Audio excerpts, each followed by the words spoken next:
everybody, every soul upon the planet needs some sort of time to themselves during a day when they may walk for a half an hour, experience a certain kind of solitude, even if they're in a crowd. And that's basically what I advocate, and I also have suggested that there be a prayer or some sort of meditative text that is repeated to oneself during the course of this wandering. There are other aspects of what one can do on the wandering. One can actually converse, in my view, with the higher self, or if they wish to call it, say they're conversing with Abba, who is the one to whom Jesus recommended that we address our prayers, the only prayer that he taught. And what I want today is to take the one line. The prayer begins, Abba, whose home in heaven is, hallowed and holy is your name. And then the line that I want to deal with is, let your realm come, your will be done. In the King James text, it says that thy kingdom come, thy will be done. And I think what's happened is kingdom has lost its connotation as a place upon this planet, most certainly, and it basically invites you to think in a sort of a vague way of someplace with castles or streets of gold or something like that, something beyond the reality that we know and live in. And that is not, in my view, what Jesus intended. His disciples said, when we pray, what do we say? And he included this notion, which was translated during the time of King James, as thy kingdom come, thy will be done. And it's ponderously prayed in public every Sunday. I say ponderous in the sense that it seems to have lost its capacity to function as a kind of a spiritual weapon that anyone can use. And I believe very strongly that when Jesus only suggested one single prayer, that more or less is, if we take him seriously, that more or less is your instruction to use this prayer. And I have invested a lot of time and a lot of energy in trying to articulate what it means, each line. Now let's go to thy kingdom come, thy will be done, or my let your realm come, your will be done, which to me is a stronger way of saying it. Realm, let your realm come. We live here on earth, and for a prayer, our disciplined daily request, for that to be, let your will be done, let your realm come. What does it mean?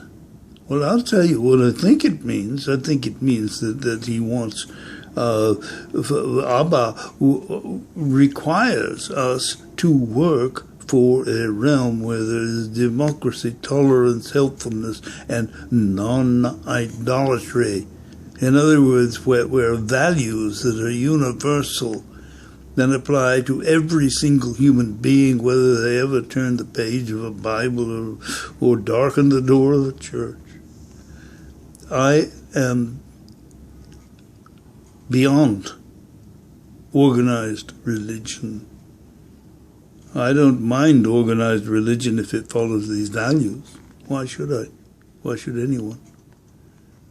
But unfortunately, a good deal of organized religion, if we take it all together, tends to accentuate such things as intolerance and unhelpfulness and not exactly democracy in the sense of acknowledging the rights of every person, and certainly not exactly tolerance in terms of accepting and not engaging in fatuous judgment of others. So, let your realm come.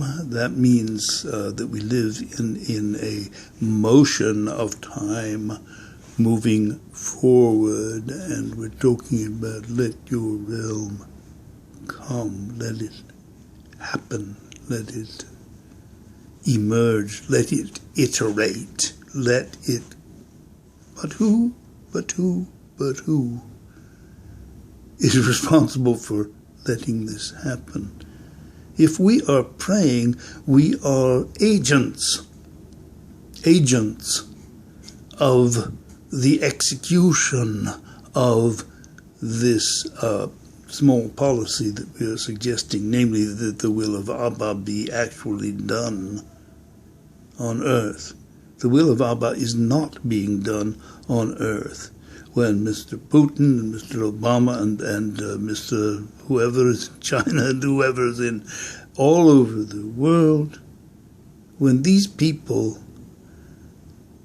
countenance the notion that we can solve our problems ultimately by having behind us vast stores of weapons, nuclear bombs, all these things. And when we have our military-industrial complex out there, just as Eisenhower suggested we should be petrified about, whose will is being done upon the planet?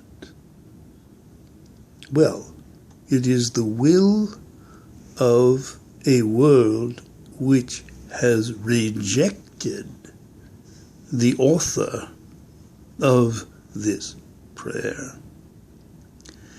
And I don't mean that it has rejected the Christian religion. I don't have a problem with people who reject any religion. But when they reject the distinction between tolerance, democracy, helpfulness, and non-idolatry, and warlike preparation and defense worship, when they reject that, that's not anything that Mr. Dawkins or the late other fellow, oh my God, I can't remember. I'm getting memory problems at the age of 77. Hitchens. These people were half right, but they're not totally right if they do not see that they are the flip side of the religion that they criticize. That's a tough statement to make, because I know that people... I'm married to someone who, bears the atheist label, not in a particularly militant way, but basically she does not believe in God. I have no problem with people who do not believe in God.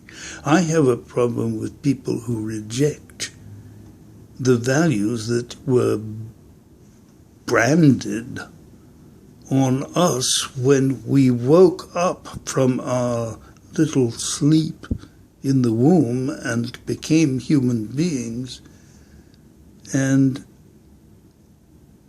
discovered that we had consciences.